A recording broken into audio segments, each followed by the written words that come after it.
안녕하세요. K-드라마 무비 11회 예고 영상으로 돌아왔습니다. 11회 예고 시작하기 전에 10회 살짝만 살펴보겠습니다. 10회 리뷰 풀 영상은 따로 올려드렸으니 참고하시기 바랍니다. 10회의 마지막 장면은 시청자들을 또 한 번 혼란에 빠지게 할 만한 마무리였습니다. 스스로 천한 맹인에 불과하다고 한 풍산이 갑자기 팔척기가 빙의한 모습으로 어마무시한 괴력을 발휘하며 강철이를 제압하는 장면이었습니다. 그리고 그가 마지막 장면에서 한 말도 대반전이었습니다. 귀궁 작가님이 시청자를 이리저리 막 몰고 다니는 느낌마저 드는데 이건 제 혼자만의 생각일까요? 풍산이 100년 전 태어나서 땅에 떨어지는 이무기 강철을 봤다는 것이 1차 충격인데 바로 너의 적은 내가 아니다. 저 왕가의 핏줄들이다. 한데 어찌해 날 공격하느냐? 라는 대사는 2연속 카운터 블로우였습니다. 이 대사는 드라마의 흐름을 비틀어 시청자를 어디로 데려갈지 더욱 흥미진진합니다. 전체적으로 10회의 흐름은 악귀가 있는 것이 아니라 원한을 품은 귀신이 있을 뿐이라는 새로운 결론에 이르렀습니다. 그리고 여태까지의 해결 방법상의 문제가 있었다며 여리는 근본적인 해결책으로 원한을 품은 귀신을 천도하는 것이라는 의견을 제시했습니다. 그래서 왕은 왕실 가계도를 살펴보고 지난 13년간 원한귀가 누구에게 원한을 품고 있는지 파악하기 시작했습니다. 자, 이제 구독, 좋아요 한 번씩 눌러주시면서 귀궁 11화 예고 시작합니다. 11화에서는 왕이 풍산의 맹청에 들러 큰 소리로 당장 나오지 못하겠느냐? 라며 고함치는 장면이 있습니다. 이는 당연히 여리를 숨기고 있는 풍산을 잡으려는 모습입니다. 여리가 강철이에게 정말 내가 땅으로 떨어지던 날 놈이 태어났단 말이야? 라고 말하는 장면입니다. 이 대화의 배경을 보니 두 사람은 맹청에서 이미 나왔고 여리도 구출된 것처럼 보입니다. 다만 10화에서 팔척기가 빙의한 풍산의 마지막 대사도 나는 보았다. 100년 전 내가 태어나던 그날 땅에 떨어지던 내 놈을 이라 했으니 풍산이 100살이란 뜻인데 이것도 시청자들에게 갑작스레 혼란을 주네요. 풍산이 100년 전 내가 태어나던 그날이라고 했으니 그가 100살이란 뜻인데 이건 또 다른 의문을 낳습니다. 가섭스님의 스승인 노스님은 외견상 풍산보다 훨씬 나이 들어 보이는데 풍산이 정말 100살이라면 노스님은 도대체 몇 살인 걸까요? 아니면 풍산의 100년 전이라는 말에는 다른 의미가 있는 걸까요? 이 수수께끼도 11화에서 풀릴지 궁금해집니다. 강철이는 왕실 가계도를 보고 팔척기가 원한을 품은 자는 바로 이자겠구나라고 했고 왕이 열흘 뒤 용담골로 갈 것이다. 팔척기의 정체를 밝혀낼 것이다라고 하며 팔척기의 정체가 드러날 때가 멀지 않았음을 암시합니다. 그런데 왕이 용담골을 언급한 것은 팔척기의 원한과 관련 있는 중요한 인물이 용담골과 관련되어 있을까요? 네, 그렇습니다. 바로 과거 왕의 개혁을 주도하던 최원우 대감이 낙향하여 살고 있는 곳입니다. 왕이 열흘 후에 용담골로 간다고 했는데 원한귀의 원한을 산 자가 바로 최원우 대감이고 최원우 대감을 만나 원한귀를 천도하는 방향으로 극전개가 되지 않을까 예상해 봅니다. 그러면 왜 최 대감은 이런 원한을 샀을까도 생각해 봐야 하는데 아마도 과거의 개혁 정책을 주도하는 과정에서 누군가 억울한 희생자가 있지 않았을까 예측해 봅니다.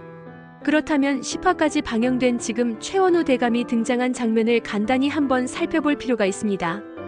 5화에서 영인대군의 문상 때문에 도성으로 왔죠. 수행원에게 문상보다 먼저 은밀히 갈 곳이 있다고 얘기했죠.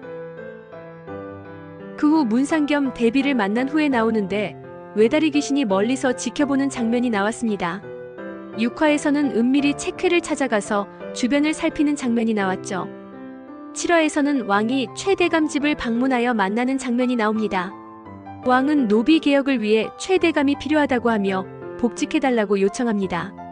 그런데 왕 일행이 최대감 집 대문을 나서는 순간 기와 지붕 위에서 검은 고양이가 나타나 기와 한 장이 떨어지는데 수행무사가 무사히 처리하는 장면이 나옵니다. 그런데 좀 떨어진 곳에 외다리 귀신의 모습이 보입니다.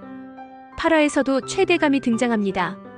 여기서 최대감이 원한을 산 일이 뭔지는 모르지만 분명 그런 일이 있었다는 건 확실하게 드러났습니다. 도성에 올라온 가섭스님과 노스님. 가섭스님은 외다리 귀신이 길에 나타난 걸 발견합니다. 최대감은 책회에 들러 자신이 찾고 있는 책을 모두 뒤졌으나 허탕칩니다. 책 제목을 밝힐 수 없는 듯합니다. 책 제목도 말해주지 않고 무조건 책을 다시 찾으라고 하고는 나옵니다. 체크를 나와 길을 가고 있는데 좀 떨어진 곳에 외다리 귀신의 모습이 보입니다.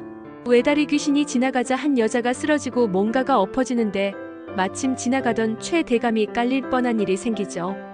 가섭스님이 몸을 날려 최대감을 밀쳐내면서 무사하게 됩니다. 가섭스님 눈에만 보이나요? 멀리 지붕 위에 있는 외다리 귀신에게 가섭스님이 내 이놈 썩 꺼지지 못하겠느냐라고 고함을 쳐서 외다리 귀신을 쫓습니다. 최대감이 요새 왜 자꾸 이런 일이 일어나는지 모르겠다고 하자 가섭스님이 원인 없는 결과가 어찌 있겠습니까? 라고 하면서 제가 쫓아내긴 했습니다만 큰 원한을 사신 일이 있나 봅니다. 라고 말합니다. 최대감이 저는 무슨 말씀이신지 도통 모르겠습니다만 이라고 하자 가섭스님은 자신이 지은 죄업 앞에 사죄하고 또 천도를 해줘야 다신 이런 일이 생기지 않을 겁니다. 라고 합니다. 구하에서는 그간 왕의 집요한 복직 권유를 받은 최대감이 왕을 아련하게 됩니다. 그런데 이를 반대하는 김봉인, 곽상충 무리가 풍선을 시켜 대비에게 알리고 막아야 한다고 주장하죠. 아마도 대비는 최대감의 약점을 알고 있는 듯합니다. 대비와 독대한 최대감은 왕에게 한 통의 서신을 남기고 용담골로 돌아가죠. 즉 용담골은 과거 큰 원한을 산 최대감이 살고 있는 곳입니다. 이처럼 최대감이 극중에서 등장할 때 외다리 귀신이 종종 나타나고 가섭스님이 최대감의 업보를 아는 것처럼 이야기하는 걸 보면 최대감과 외다리 귀신과의 악연이 분명 있을 것입니다. 홈페이지에 나온 11화 예고편에 왕이 열흘 후에 용담골로 갈 것이다. 팔척귀의 정체를 밝힐 것이라고 했으니 왕의 용담골 방문으로 최대감과 외다리 귀신과의 원한관계, 나아가 왕가의 원한을 품은 원한귀의 정체가 밝혀질지 기대가 됩니다. 한편 여리는 강철이에게 난 더 이상 경기석이 필요 없어. 너가 날 지켜주는 경기석이야 라고 말하는 장면도 나오는데 이건 여리가 위기에 빠질 때마다 강철이가 나타나 도움을 주며 번번이 위기를 벗어나게 해줬으니 이런 말을 할 만도 합니다. 이제 여리는 강철이를 전적으로 자신의 몸주신으로 받들고 신뢰한다는 뜻이며 두 사람의 관계가 더욱 깊어지는 걸 상징하는 것이라 볼 수 있습니다. 한편 이무기 강철이에서 너무 멀리 가버렸어. 열이 그 계집아이 때문에 라는 비비의 독뱀 장면입니다. 평소 승천할 생각은 안 하고 열이에 빠져있는 강철 형의 행동에 불만이었던 비비의 생각이 잘 드러난 부분입니다. 풍선은 비비에게 그 열이란 계집애만 내게 넘겨주쇼라는 말과 비비의 목소리로 미안하지만 이대로 그냥 죽어다오 란 대사가 나오는데 비비가 강철이와 열이를 떼어놓기 위해 이런 극단적인 방법을 쓰나요? 과연 비비가 어떤 행동을 취할까요? 열이는 또 어떻게 될까요? 강철이가 이번에도 열이를 구하고 사태를 수습할 수 있을까요? 무척 궁금한 장면입니다. 제 개인적인 생각은 왕이 팔척귀의 정체를 밝히기 위해서 용담골로 갈 때는 아마도 열이와 강철이도 함께 갈 것이라고 생각됩니다.